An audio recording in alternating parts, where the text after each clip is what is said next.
Okay, we're gonna go ahead and get started. I thank you all for participating in this first live for the Office of Fraternity Sorority Life. My name is Francisco Lugo, and I am currently serving as the Director of Fraternity Sorority Life here at Georgia Southern. I've been in this role for almost 7 years now, so have some experience being here.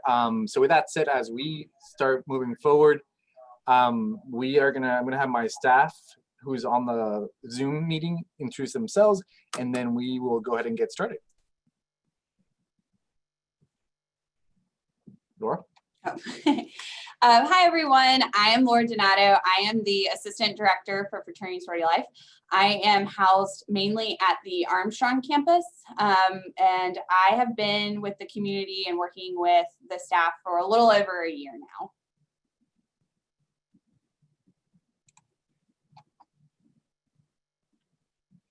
And Zita? Hi, everyone. My name is Zita Toth-Gaddis, and I am one of the graduate assistants in the Office of Fraternity and Sorority Life. Awesome. So with that said, just gonna give you all a quick overview of how this presentation will go. So this is going to be a very high-level conversation specifically for parents. So we will be hosting 3 additional sessions next week. They are going to be more specific to students. So what we found that's helpful during our SOAR sessions over the summer is that we have a conversation with parents because we know that they have a lot of questions when it comes to Greek life and fraternity sorority life at any institution. So we wanted to kind of carve out some time to kind of talk through this with you all, so that way when your son and daughter is asking you questions, you're better equipped to answer those questions now that you've gone to the session. So basically, we will be repeating some of this information is going to be reiterated in the sessions that we'll be having next week. And for those, you can check on the SOAR Live or virtual SOAR Live calendar to get those. So we'll be hosting one per council, and we'll talk a little bit about what that means here in a minute. So with that said, as we look into the philosophy that we operate as an office is really, we believe that this experience is one of the most valuable experience that your son and daughter will have here at Georgia Southern. And we know that one of the things that the role that we play in that is that our thing is we need to make sure that this experience is done right, and that's where we really come in and have intentional conversation with students, chapters, advisors, national headquarters, with parents sometimes. So again, because we know that this experience is very powerful, but it must be done right, and that's where we as an office really step in to make sure that we are making the values that these organizations are exposing are congruent with the values of Georgia Southern, and that our students are doing what they need to be doing.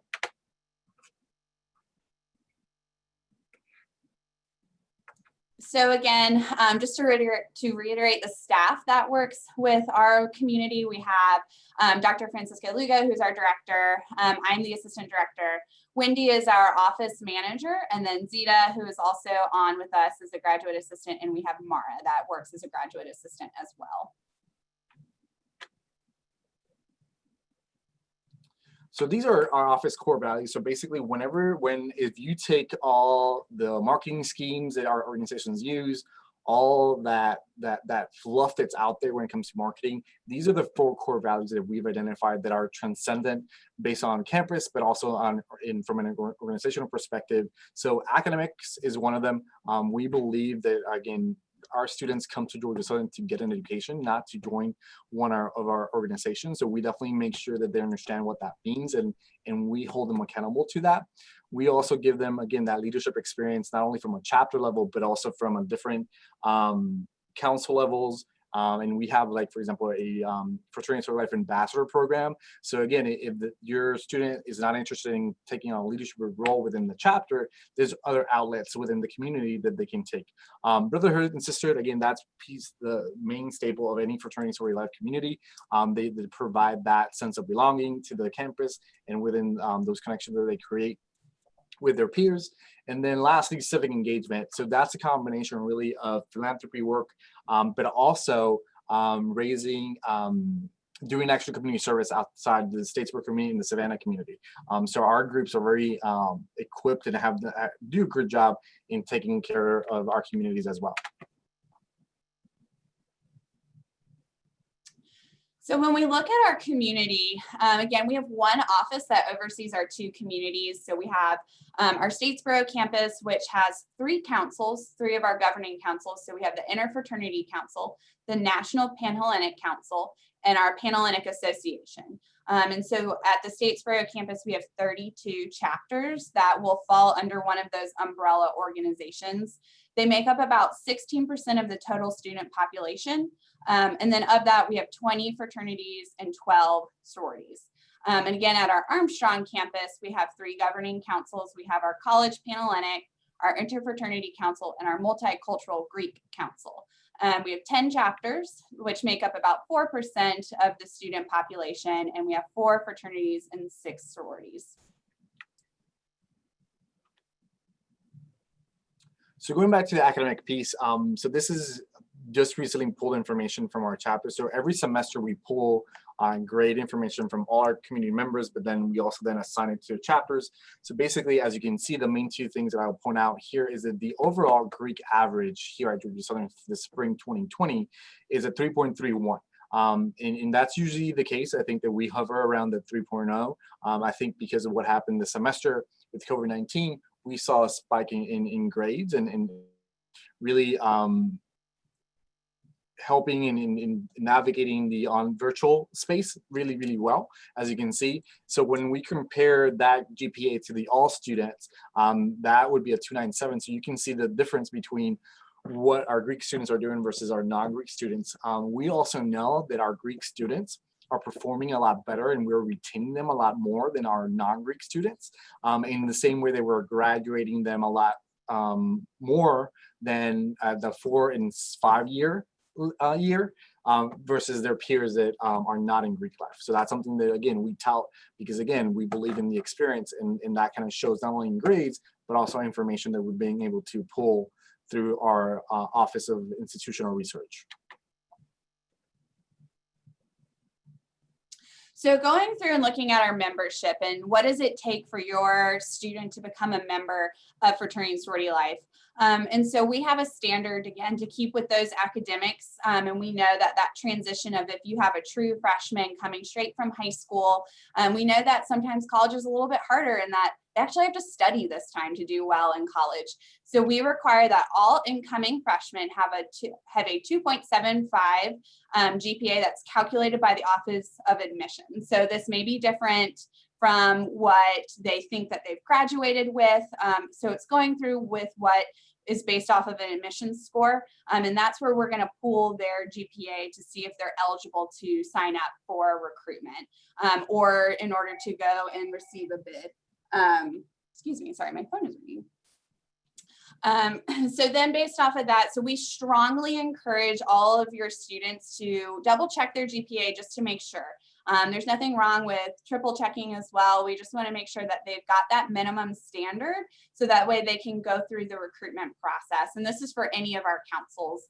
If you have a student that is transferring in, they need to have a 2.50 institutional GPA based off of 12 credits. So as long as they have 12 college credits, they need to have that 2.50. We do not make exceptions to this policy because we really believe that academics is the priority of why you're coming to college. So we stress that that is very important that you meet those minimum GPA requirements. And again, some of our chapters require higher GPAs. So just because your student may have met the minimum GPA qualification doesn't necessarily mean that they've met all of the chapter GPA qualifications. And that's taken by chapter, and they're the ones that determine their membership GPA requirement. Our liaison that we work with is Aubrey with admissions. And so if there's questions about that, she's our contact. Your student can reach out to them about questions with their GPA. And then if you have a student who is going through Statesboro Panhellenic recruitment, they must complete their SOAR 1000 prior to Friday, Friday, July 31st, 2020, in order to be eligible to participate in Panhellenic recruitment. Again, that is the Statesboro Panhellenic recruitment. And one last thing to make note of, we require that all students join the organization that is on their primary campus. So for example, if your primary campus is Statesboro, they will only be able to join one of the chapters that is on the Statesboro campus, and vice versa for Armstrong. And there's just some things that we've noticed with that as to why we've made that policy. So if there's questions about that, we can answer those later on. But we just want to make sure that that's clear, that you are only eligible to join a chapter that is on your primary campus.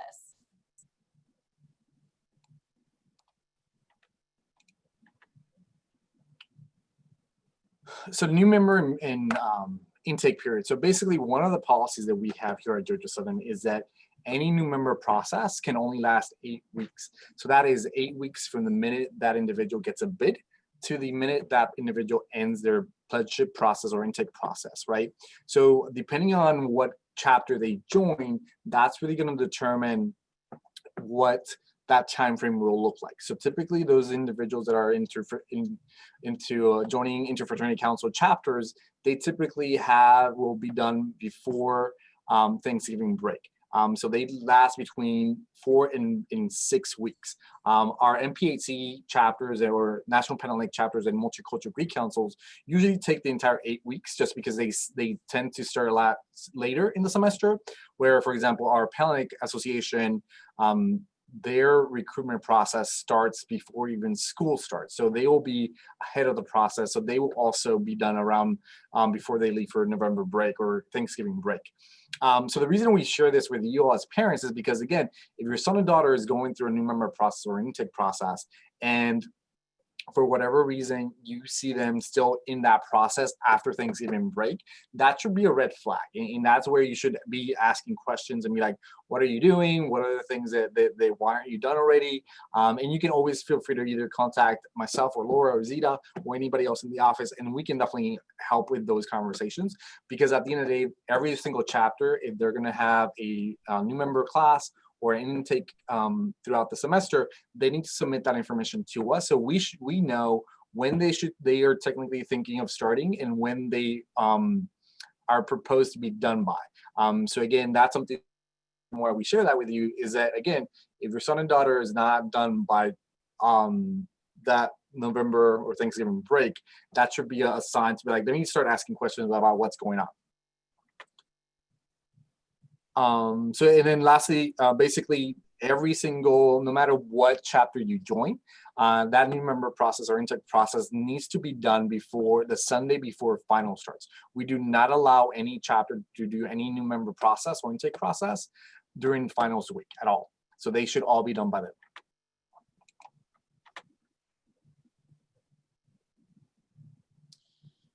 So how much does it cost to join one of our organizations? So for this, what we've done is just kind of given a range of what any member may pay based off of what campus they're on. So for our Statesboro averages, membership for the first semester can range from $875 to $1,800 for that initial semester. And your first semester is typically higher than your second semester and later on, because there's new member fees that you're paying for. There's typically a badge or a pin that the chapter gives their new members. And so that's why your first semester is a little more expensive than your second semester. And then looking at our Armstrong averages, so again, it can vary from $475 to $1,075 for that first semester. And also keep in mind that, again, these costs will be fluctuating after your son or daughter is done with that first semester, as we call it. So they should typically go down because, again, the initial fees are higher just because, like Laura said, there's more pieces that, again, that comes in with the membership, the pins and things like that.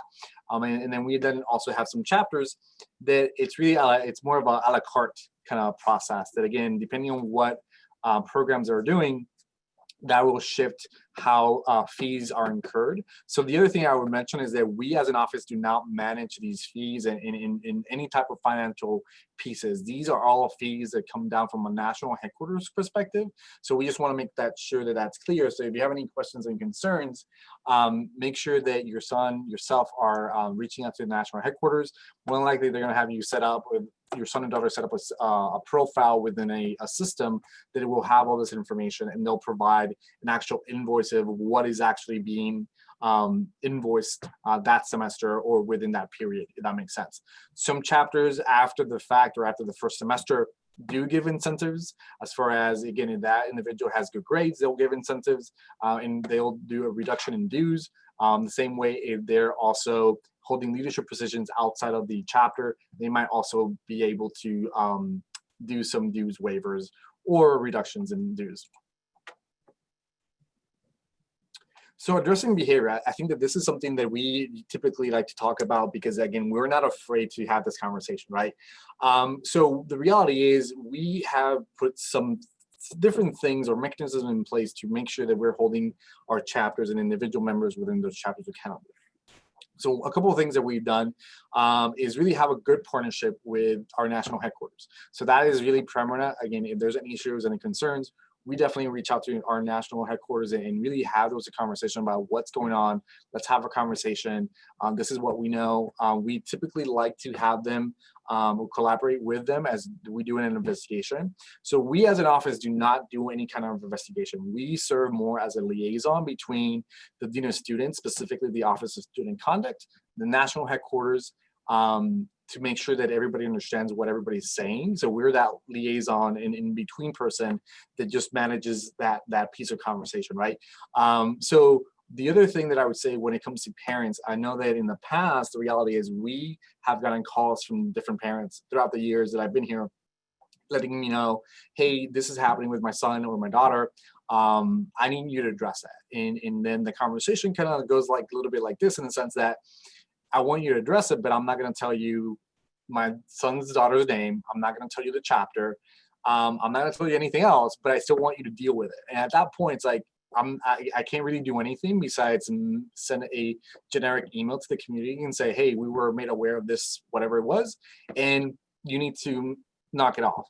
Versus if we have a good conversation with that parent or that student, and having those conversations about, hey, this is happening, how can then we address it? So we will step in and have those conversations. So that's why we include parents in this addressing behavior, because I know that the reality is you will see a lot of things that we won't see, and you will see changes in behaviors that we won't see because we might not even interact with your son and daughter, but you will. So I think that whenever you're seeing those changes in behaviors, again, that should be a clue and a red flag to be like, this doesn't sound right. Let me ask the question and see what I can do to make sure that these things are not just off the rails and something they shouldn't be doing. So the other thing is that when it comes to us as a university, there's two different types of how we address behavior. One is really an individual base, and at that point, it's really that specific person who violated our student code of conduct, that they would go through the conduct process. The other piece where we are more hands-on is that student organizational piece. So that's where, again, if a student organization, one of our fraternities or sororities violates one of our policies, we would then, like I said, act as that liaison with our chapters and our partners, both on the campus side, but also the headquarters sides. So one of the things that I will show on the screen, hopefully, is we recreated this back in 2015. And it's basically a chapter status page, for lack of a better word. So we basically put in there all the information that we can, as far as who's on suspension, who's on academic probation, and then it goes back to, like I said, 2015 for those chapters that have had any incidents with the office or a violation in conduct, either at the chapter level or the campus level or the national level, right? So when it comes to holding chapters accountable, there's two fronts. So there's the national side, but there's also the university side. And like I said, we typically like to work together so that way that sanction, it's a unified front approach, and that we're not overlapping on sanctions. So again, we try to make sure that we get those in. So if you want to check, this is on our page. Both campuses have it. If that makes sense. The other thing that I will share, and this is something that will be up, this is the new chapter grade report that we released just now. We just need to fix 1-2 things, but it will be live by tomorrow. But this is a good indicator of, again, grades is a good indicator of how chapters are doing. So again, this is just a ranking of all our chapters. And one of the things that I said earlier, as far as holding chapters accountable, one of the things is that we need to make sure that our chapters here at Georgia Southern, we hold them to a 2.7 as a chapter GPA. So if a chapter is not a 2.7, that's when they would enter in an academic probation. And we can talk more about that if that's something that you guys are interested in and go through that. So just know that there's different levels. And at the end of the day, the other thing that I would echo and remind everybody is that we as an office, we as a university do not give out membership. The membership is given out by the national headquarters in that specific chapter. So whenever something does happen, we cannot rescind that membership. The only people that can rescind that membership are the national headquarters. So just know that again, sometimes we get questions about, well, why isn't the university kicking this student out from this chapter or anything like that? It's like, we just can't. Again, if it's a violation of our student code, that's a very different conversation. But if it's a violation specifically when in context of them violating anything from a chapter perspective, again, the chapter has complete autonomy and right to rescind that membership, because especially if it's a violation within the chapter, if that makes sense.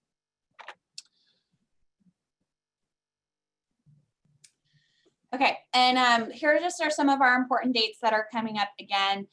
Little disclaimer on our next page. This is all a little bit subject to change due to COVID-19 and the University System of Georgia updates, as well as CDC guidelines and Governor Kemp.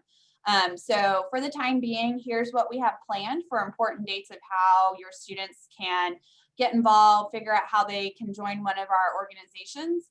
So this is just a quick little snapshot of what we've got going on for both campuses. So a little note to make for those women who are interested in going through sorority recruitment here at the Statesboro campus. One of the things that I would let you know is that you might have an option to move in early. We are still trying to navigate that with housing to see if that's going to happen or not. So like Laura is saying, a lot of this is really hinging on what we are allowed to do as we open up for the fall. So we are waiting on the Regent's office to let us know what that looks like. And once we get that information, that's really going to dictate how we're going to move forward. But these dates, for the most part, are really set in stone for the most part. But just wanted to kind of add that again, if your daughter is interested in sorority recruitment here in Statesboro, there's a good possibility that the option of moving in early is going to be there.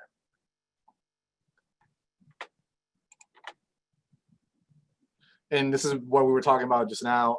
Again, we are currently working through this process with COVID-19 to make sure that we're providing a good, safe environment for all our students, not only from those interested in joining, but also our current chapter members. So again, those are just some resources for you to reach out to and take a look at. Again, we will, once we have a good idea of what we're going to be doing, we will disseminate this information through our social media. For those that have already registered through any of our recruitment registration processes, they will be getting an email with an update, so that way everybody's going to be informed. So we should be hearing back from the Regents by the end of this month, if not sooner. So again, once we do hear back, we're definitely gonna let you all know of what that looks like, so you can better plan as the fall gets closer to that date. And then these are just contact information for the office. One thing that I would add, and I'm going to put this in the chat real quick, we created a Facebook group. So again, if there's any questions, any concerns, you can join that group. And really, we're basically going to use this group to basically manage all the questions that parents, students may have, especially as they're coming in. So feel free to ask any questions there at your convenience. We will be looking at those daily to make sure that we're answering those questions. So just know that. So with that said, we are done with everything. So we're gonna allow you to ask questions. So you can do it 2 ways. Either you can put it in the chat function on the bottom of the screen, or you can raise your hand. You should have the functionality on your end to raise your hand and ask the question, and then we'll just bring you or unmute you and let you ask the question. And one thing I do want to add, this whole presentation will be on our website. So under the georgiasouthern.edu /FSL, there's a tab that says SOAR 2020. And you can find all of this information here. So it is uploaded, ready to go. This presentation is interactive and it'll take you to some websites of where we've talked about that information. So if you have not checked out our SOAR 2020 page, go check that out, because that's where we'll also upload all of this information.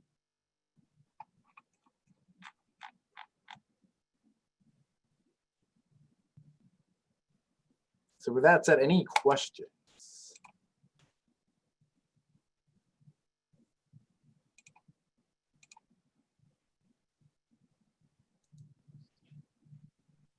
So the question we got to the chat is, if they go through recruitment and receive a bid, can they decide to turn it out? Yes. So basically at any point you can turn out any bid, or even if you accept the bid and start the process, your son or daughter can remove themselves from that process at any time. They're not binding in a sense. However, what I would say is that if your daughter is interested in joining a Hellenic sorority, that's a very different story. So basically at the end of the process, they will basically get a bid, and that bid will be binding to that specific chapter for an entire full year.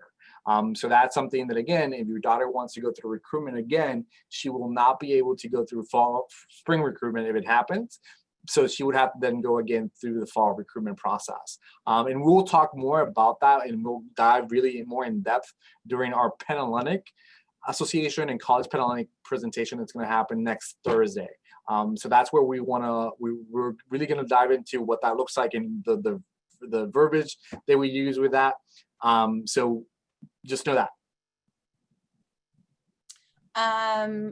Haley, where are you looking on the website that says registration is closed? Should all be updated.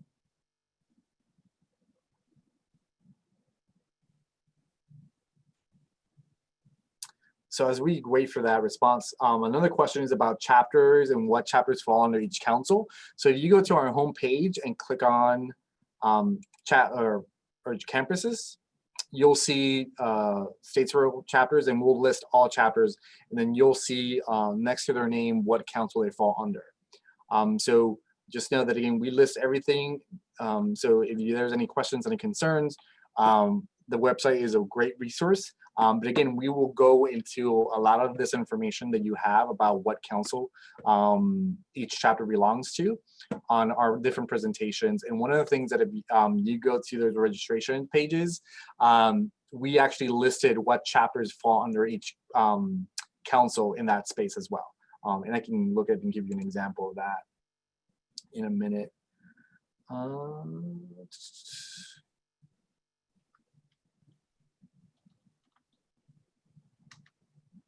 So yeah, so the question is a great question as far as if somebody's interested in joining an MPHC or DMI 9 organization, that process is a little bit different. So basically for them, our MPHC community looks for a more well-rounded student. So they typically take a second semester or higher when it comes to that. So that is because they are more established.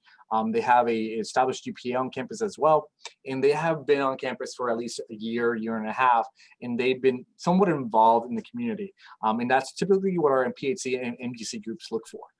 So just know that that's a little bit different. At that point, like Laura was saying, the minimum GPA that they need to have as a second semester freshman or sophomore or upperclassman is a 2.5 overall institutional GPA. So that kind of shifts a little bit when it comes to that. Hi, this is Julie. I have a question. Yep. So it looked like on that slide that from June 1st to July 31st is the recruitment sign-up registration. Yep.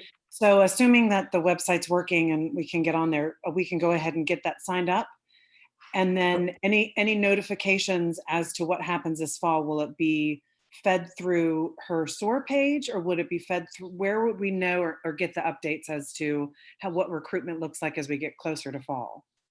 Yeah, so once she registers for Hellenic recruitment, she will be getting an email whether she's eligible or not. If she's eligible, she'll get more information about what the process looks like moving forward. So basically, we will be communicating, so the emails will come directly from the Panhellenic Association or Zeta. So just know to keep an eye out for those emails. So we will be communicating directly to those individuals. However, also, we will be posting different messages on, which is a system that we use. It's called Campus Director. So your daughter will have access to that at all times. So we will be posting messages there as well. So that would be the main platform. So the same page that your daughter registered for recruitment, that's the same page that she will get a lot of the information besides emails and updates that we'll put out through Panhellenic itself, but also from the office perspective. Okay, and that will tell her if she's eligible or not? Mhm. Okay, thank you.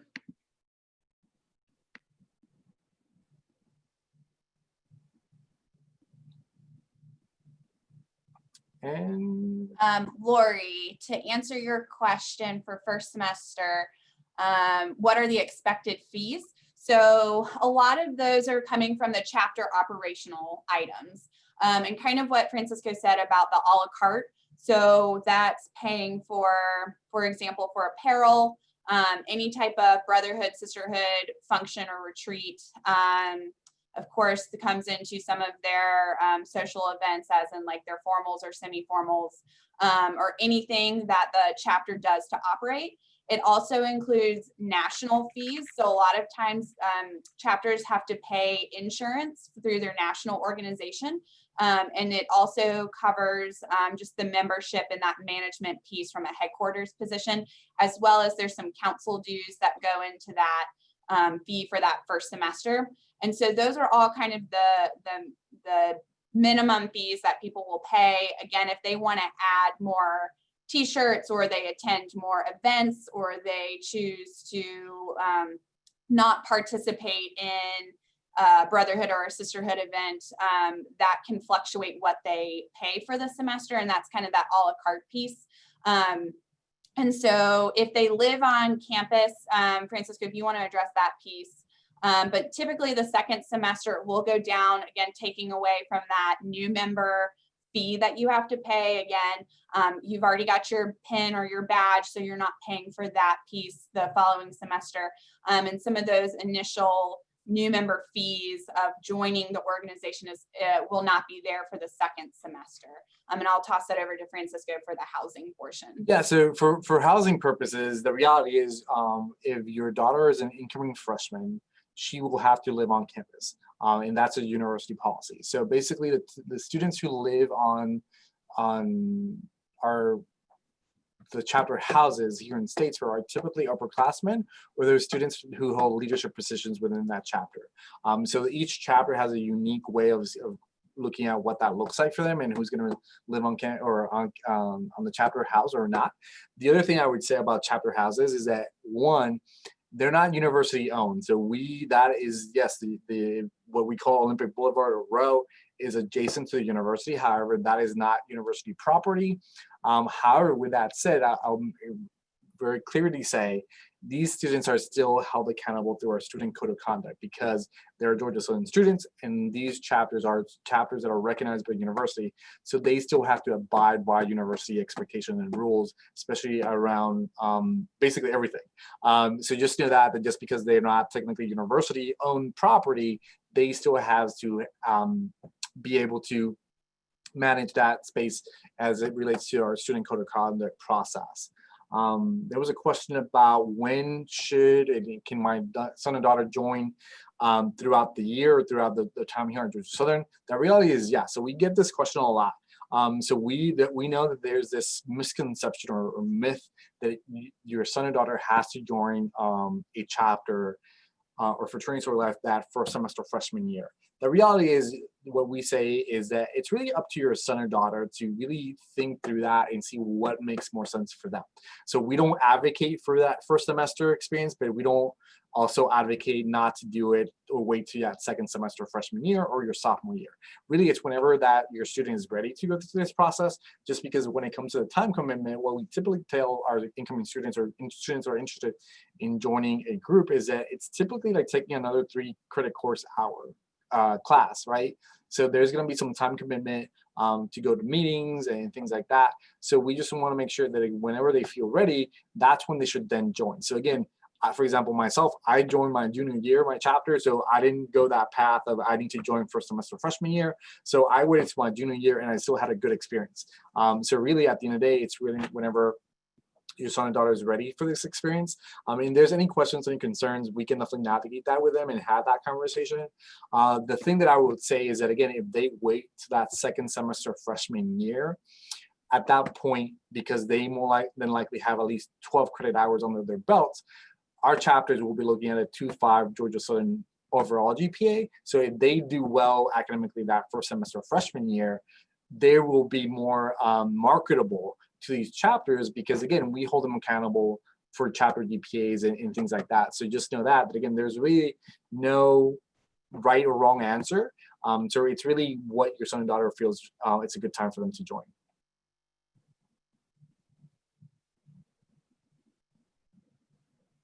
Hi, this is Julie again. Can I ask another question?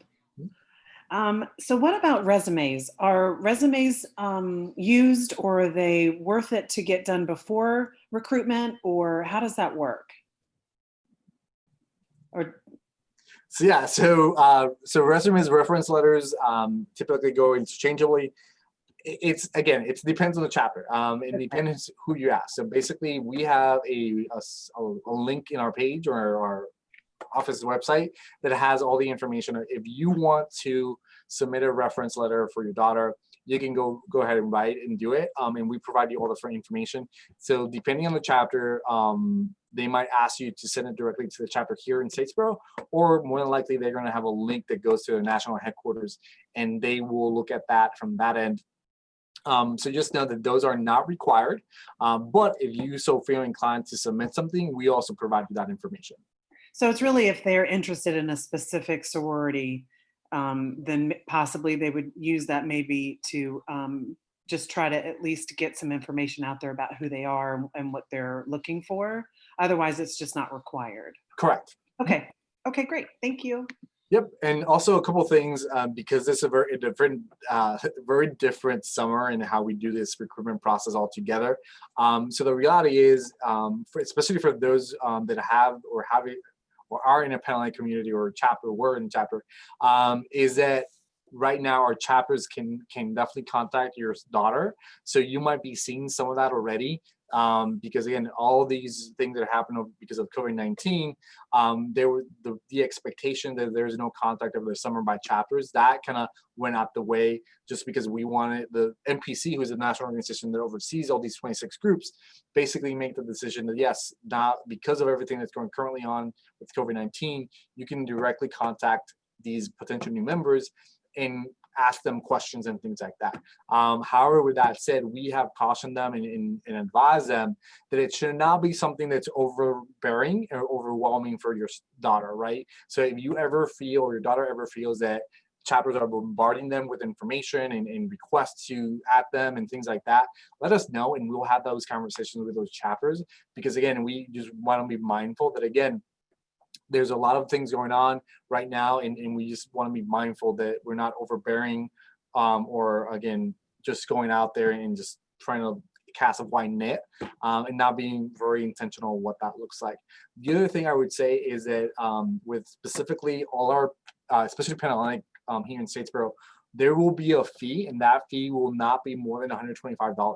So the reason we have not put in that fee yet is because, again, we don't know how we will be opening up over in the fall.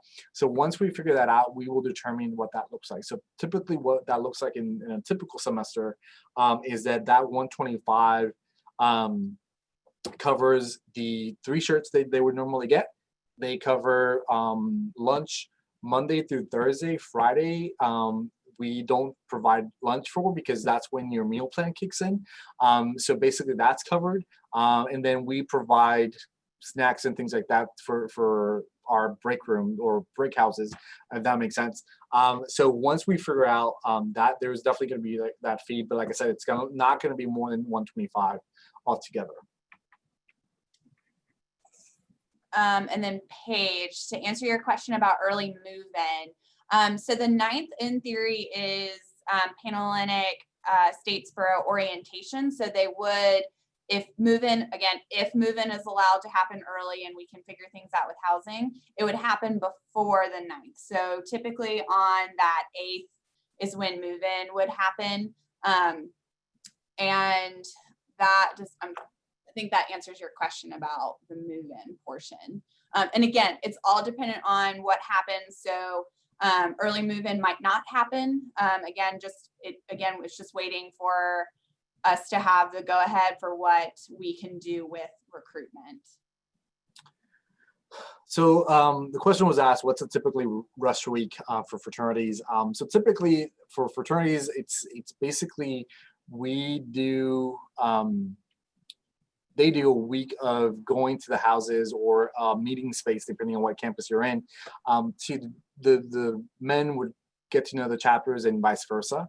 And then by that Friday, that's what we call pref night. And that's where your son would be technically be able to accept up to 3 bids, at least here in Statesboro.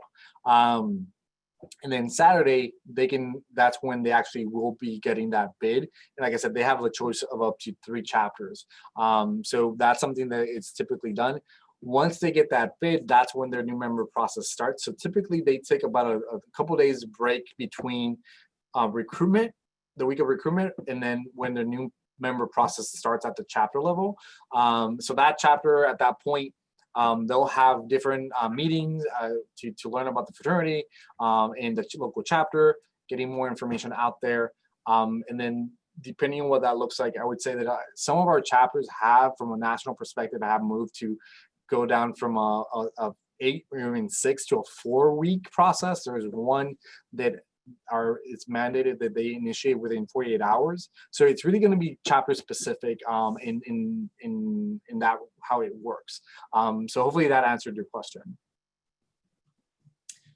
Ainsley, I think for the dropping out portion, again, to reiterate what Francisco mentioned earlier, if at any point your student wants to drop out, son or daughter is wanting to withdraw from the recruitment process, that is totally okay.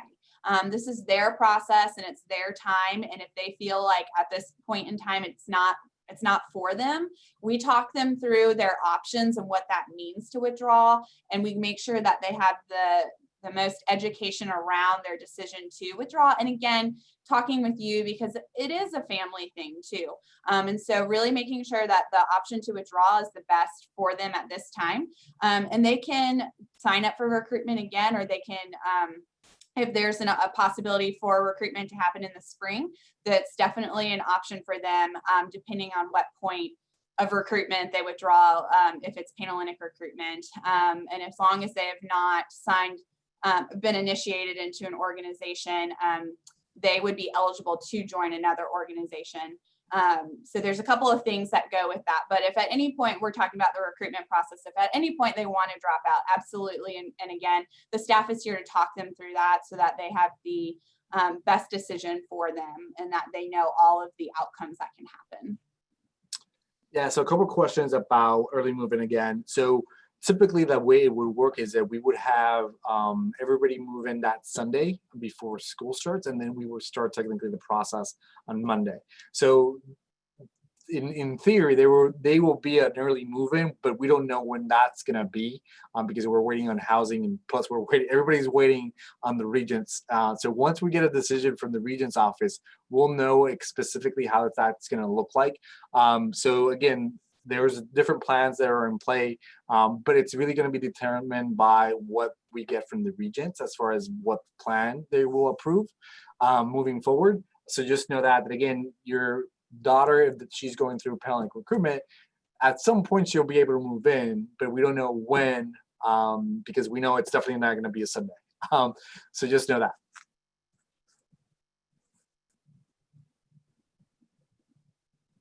Any other questions?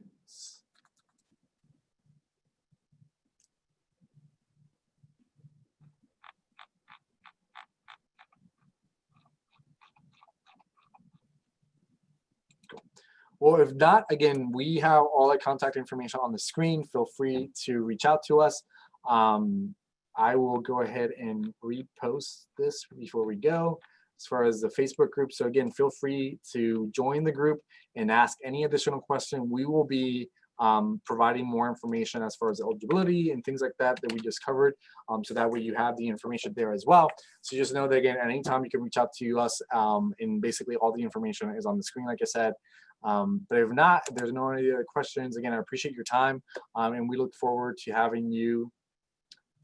Let me ask this question real quick, which has to do with transfers. If I join a sorority and transfer schools, will I be able to rush again? So it really depends on what chapter you join. So depending on the chapter, so not only that, it's really going to be depending on if there's a specific chapter on the other campus, right? Because you have the ability to transfer your membership from one chapter to the other. So that's the only way that's going to be able to happen, if it's that other institution does have that similar chapter, but it could be done. So you will not have to rush again. We'll go through the new member process again. You will be basically initiate a member that just had their membership transferred from one chapter to the other. Hopefully that answered the question, Amy.